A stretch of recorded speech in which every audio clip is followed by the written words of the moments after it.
1 in 5 people in the US deals with a mental health condition at some point in their lives. But when we don't recognize what we're seeing, or worse, when we recognize it but we're afraid of it, or we don't understand how to engage people and get them to help, or we don't believe that the help that is being offered is actually help, we don't believe in it, we think it's all one attribution, what is the net effect of that?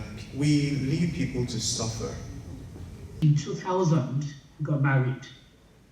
And like every other young woman, you have your dreams and your aspirations, and just like the Mills and Boons novels or the Hollywood movies, you have a dream of living happily ever after.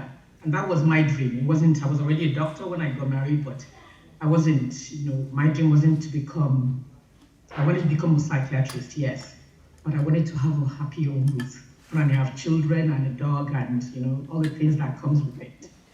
But unfortunately, things went wrong very, very fast. And to make it brief, my marriage didn't work. And it was more difficult in the sense that I was determined. I was determined that it was going to work.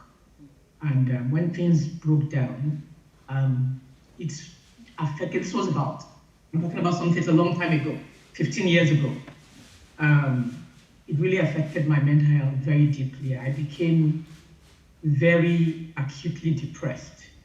And now before that episode, the different things that had happened in my marriage did affect my mental health. And I found it I was so ashamed because I was a psychiatrist, I was helping people. But here I was really struggling, But when my marriage broke down, I knew I needed help. I remember the first time I went to see a psychotherapist, I was so ashamed that this doesn't make sense. How does a psychiatrist go to talk about their problems? But it was an eye-opener for me, and it was something that gave me the courage to move on.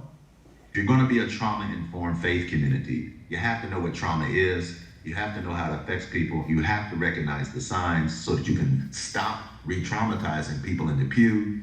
You have to respond by changing your practices. Change how we treat people.